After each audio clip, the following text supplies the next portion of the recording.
Hey everybody, hope you're all doing well. My name is Steven and this is the Storytime channel. Just a quick reminder that I have a giveaway going on all week, so if you're interested, stay tuned until later in the video where I tell you how to enter.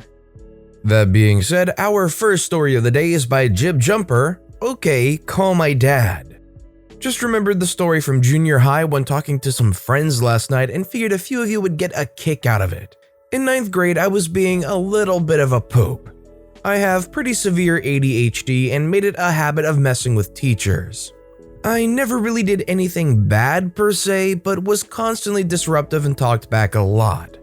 My grades were solid though, so mostly I just ended up with a lot of lunch detentions. One teacher in particular, Miss On Time, really did not like me, and after my malicious compliance, she basically didn't speak directly to me for the remainder of the school year. Now on to the story. Miss On Time hated students being late to class. Anyone even a minute late would be sent into school suspension for the rest of the class and then would receive 1 day of detention for the first infraction, a week for the second, and 2 weeks for the third. About halfway through the school year, she made an adjustment to the rule. Nobody was quite sure why, but the rumor was the front office had a talk with her about policies for sending so many kids to detention and in-school suspension. The new policy was that if you were able to complete a task, you would be allowed into the classroom. These ranged from doing a math problem on the board in front of the class to collecting trash around the room before you could sit. Well, I took this as a free way to show up whenever I wanted. After showing up late for the 4th or 5th time in 2 weeks, Miss On Time started to get mad and the tasks started to get more and more difficult. The next time I showed up, I had 15 seconds to recite the alphabet backwards. Otherwise, she threatened in-school suspension for 2 weeks. This is where the malicious compliance comes in. After she had implemented this new rule, I started asking friends from her class what tasks she had been assigning during the other periods. I had collected a pretty long list of these tasks and made sure I was able to do any of them when asked. Fortunately for me, she had used the reversed alphabet on another student in the previous term. Without breaking stride towards my desk, I rattled off the reverse alphabet and sat down without another word. Miss On Time was livid. It was pretty obvious I had practiced how quickly I had been able to respond. After staring at me for a few seconds, she announced to the class, "It appears Mr. Jumper doesn't take me or the rules of my classroom seriously, but maybe he'll listen to his parents." She called me up to the front of the room, put her phone on speaker, and asked me to call my dad. Everyone in the room was oohing and awing at me as I made my way up. Called up my dad, and this is a basic summary of how the call went. One important thing to note is that Miss On Time never let my dad know he was on speaker in front of the rest of the class. "Hello, Mr. OP. This is Miss On Time, and I have Jibjumper on the line, and he has something to tell you." "What'd you do, Jibjumper?" "I was late to class. The rule is you have to complete a task to not get detention. Miss On Time told me to say the alphabet backwards, and I did. Then she had me call you." "Miss On Time, is what Jibjumper's saying true?" "Yes, but he's leaving out that he's been late 5 times in 2 weeks and has a disrespectful attitude." "Is that true, Jibjumper?" "It's true that I was late, but I finished the task every time. I'm just following the rules Miss On Time put in place. I don't get how that's disrespectful." "Don't lie and act like that. You know you were being disruptive and disrespectful for ignoring the—" Dad, cutting off Miss On Time mid-sentence. "Now wait a second. You're calling him a liar, but you put the rule in place that he could do a task to get out of detention?" "Yes, but—" "And he completes the tasks as requested?" "Yes, but—" "Then what's your problem here? It sounds like he's following the rules you established for your classroom. Don't call me at my office again unless he actually does something worth calling me for." And then he hung up. I just walked back to my desk without saying another word. Miss On Time just stood there for about 30 seconds with a look of pure outrage on her face. Most of the class was trying to suppress giggles. I'll never forget the poop-eating grins on my 2 friends' faces as I walked past them in the aisle. Alright everybody, be honest, would you be able to survive the reverse alphabet in 15 seconds? I'd be able to give it my best shot, but I'm not sure if I would be able to make it all the way. I kinda bet though if you stumble over some of the letters and you just keep going really quickly, you might be able to get away with it, maybe. Or the math questions, if you had to answer a spur of the moment math question, would you succeed?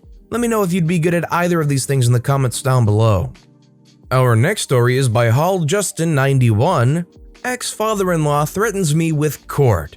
Fine, we can go to court. Out a year back, my ex-father-in-law took me to court for an incident that had happened 5 years previously.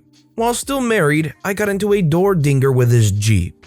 At the time, I offered to buy a new door and help install it. He is a self-proclaimed mechanic and had the know-how.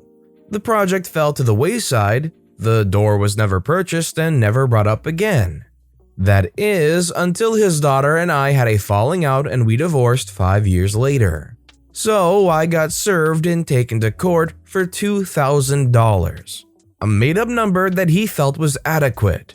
During mediation, I offered him $1,500 and to never contact me again, at which he scoffed. So I told the mediator I'd like to go before the judge. I informed the judge of my original deal and found a matching door from a scrapyard for $400. The judge took my side and granted my father-in-law $400. It was incredibly gratifying hearing him throw a fit in front of the judge to go ahead and file an appeal now, and have the judge tell him that wasn't his job, and walking out of the courtroom as he angrily yelled at me that he would be seeing me again. Still haven't heard back. Well, if you want compensation for something, and you had made a pre-existing deal to satisfy a solution, I don't think you should be surprised that in court 5 years later, you wouldn't really get too much out of it. Shoot, the value of the door probably dropped in those 5 years. It just wouldn't be a comparable situation to 5 years ago. This next story is written by Lemur Nixarov. Dog owner chains their dog up in the early hours of the morning where it barks at anything that moves. Neighbors, frustrated by the barking, and decide to bring their concerns to the owner's attention. Owner says, "It's a dog." Retired man has a solution. I found this on the Nextdoor app for my neighborhood. Someone had been chaining their dog up outside in the early hours of the morning, and neighbors were becoming frustrated with its incessant barking. One user shared their father-in-law's solution to a similar dilemma, and I found his compliance to be malicious enough to share with you guys. My father-in-law had neighbors that let their dog out early in the morning, and he is retired, so not always up at that time. They would chain it in the front yard for 1 hour or more, and it would bark at every car that went by continuously. He talked to them about it, and they got belligerent with him and started cussing at him, and their response about the dog was, "It's a dog." The property frontage is about 100 feet, so the houses were close. He solved the problem since talking didn't work by working on his boat motor at 7:05 within the city ordinance time. He cranked that up 3 days in a row for about 15 minutes each day. The dog miraculously stopped barking. Sometimes you gotta fight fire with fire. If there's a loud noise thing going on, sometimes you gotta break out that leaf blower or that lawnmower or something every single day, conspicuously close to their side of the property. The next story is by arteminxx. Oh, I'm being too nice to customers? Okay, so this happened about a year ago. I was working at a small cafe that, despite being part of a chain, was a rather homely place. It had many regular customers that all had their regular times, regular dishes, and regular conversation topics. Within a week of working for them, I knew them all by name. I'm proud to say that I was a great waitress. I was efficient, I was kind, and I managed well even when the place was brimming with people. I was always nice and polite, and when there was time, I loved chatting and laughing with my customers more than anything. Even when there was stress, I always made sure to throw in a nice remark before moving on to my next table. Now, this all sounds like a brag, but I just legitimately really loved my job and the people that were in it. Well, my boss never really liked me from the start, and apparently he was having none of it. One day, he sat me down for a conversation. I immediately freaked out, thinking he was gonna fire me or something, which was rather confusing since we both knew I was one of his best waitresses. He calmed me down and said he just wanted to make a few remarks about my work routine. Apparently, I was being too nice to customers. You see, my boss said that I was making customers uncomfortable by being too friendly. As a very shy person in my nature, it was a real surprise. I'm very cautious around people and always back off when people seem to want their space or don't feel like chatting. I hate the thought of being too pushy or unpleasant. He also said that me chatting with customers was taking up too much time, in which I could be doing other things like polishing cutlery or piling up glasses. Honestly, this one I can understand a bit better from his point of view as an employer, but I still disagree with. Being nice is part of my job just as much as cleaning spoons. It's a part of the experience people pay for. Anyway, cue malicious compliance. Me, being the salty little tick that I was, decided to make his remarks my new motto. I stopped chatting with customers or addressing the chatty regulars in conversations. I barely talked, barely laughed, barely smiled. My entire interaction with customers was nothing more than the mere minimum that was necessary. I was like a freaking machine, and boy, did that backfire at my boss. Before all this, I was one of the highest tipping waitresses. The average in my country is 10%. I got 15% regularly.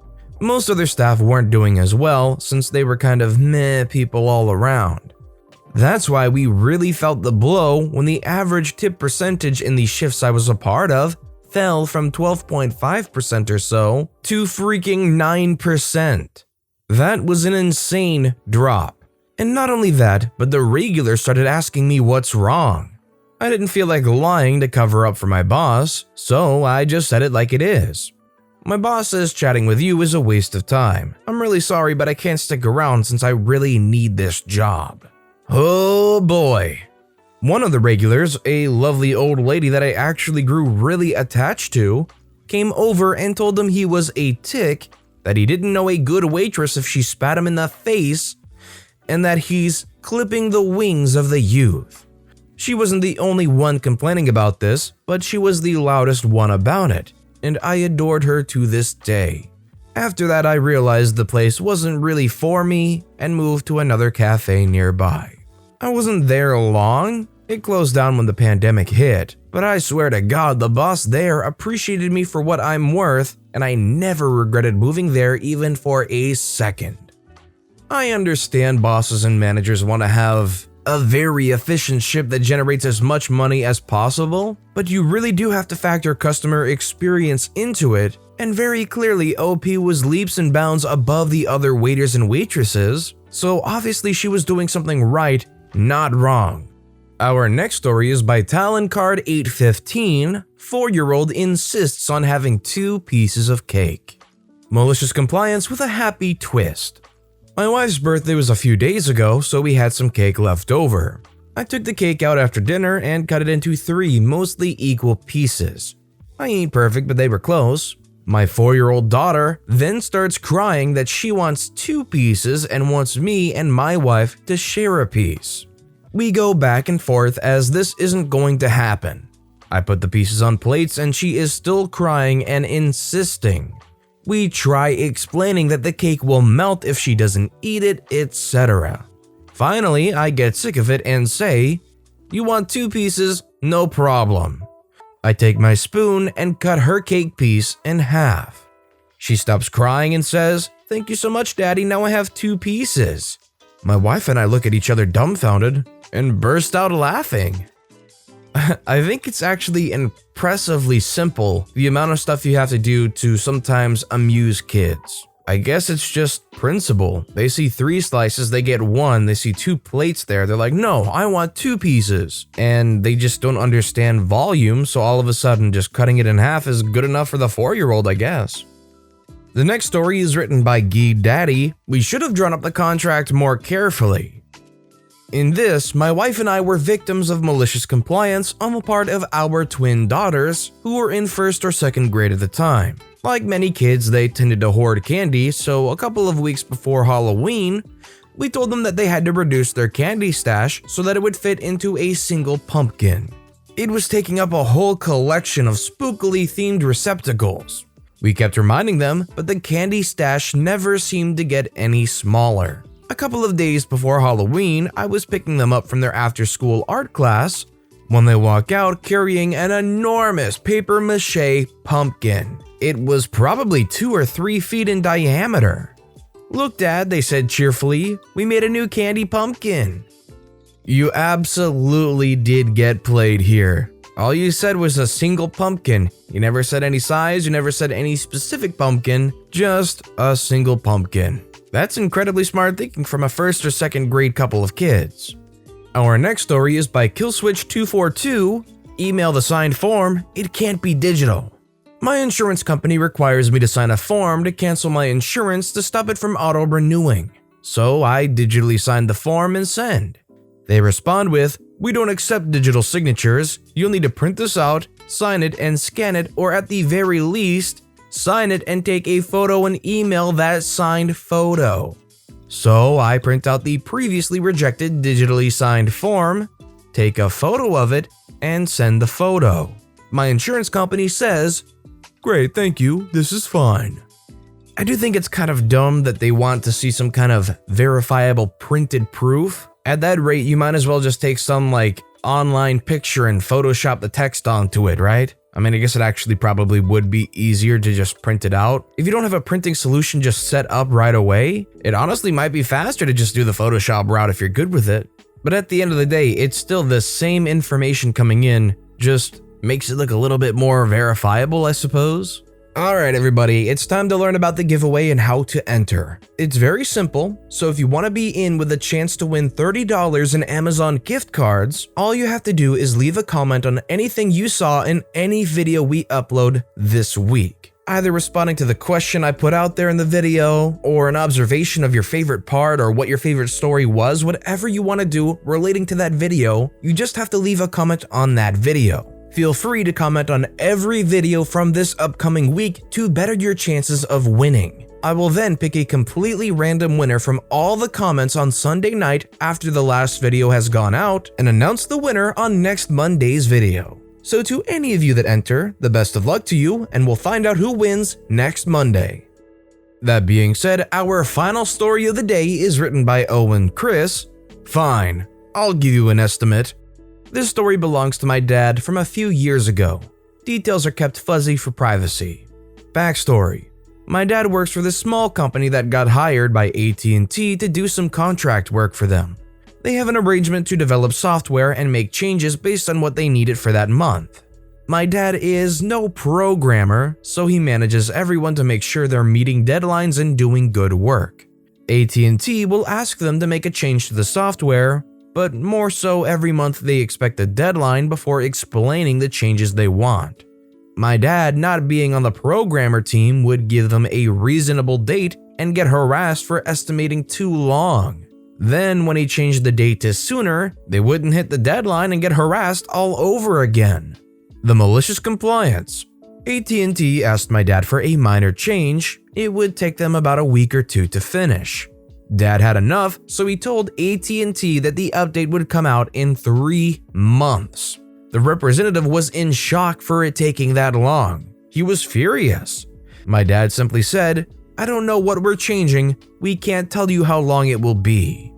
The call ended swiftly and the representative tried to call my dad's boss and everyone he had contact from the small company. They would just redirect them to my dad. Same thing, it will be done in 3 months. This happened for a few months with outrageously slow update times that would actually finish a month or two ahead of schedule. My dad got a small raise. Eventually, the representative caught on and began explaining what had to be done before asking. They still work together to this day and always laugh at those few months. I think if you're working with contract work, you need to be able to very concisely describe what you need and how realistic of a deadline you need it in. So I don't blame OP's dad and their company for giving really outrageously long update times because they don't exactly know what they're going to have to get themselves into. But with that being said, that's all the time we have for today. So if you have a favorite story of the day, tell me which one and why in the comments down below. Besides that, if you enjoyed the video, please consider giving it a like, and if you haven't yet, subscribe and turn notifications on. Both of those things help the channel grow so incredibly much. So no matter what you did, whether it was liking, whether it was just watching the video, whether it was subscribing for the first time, thank you all so very much for supporting me right here on the Storytime channel. I hope you're all having a wonderful day, and I'll be right here the next time you want to hear some exciting Reddit stories.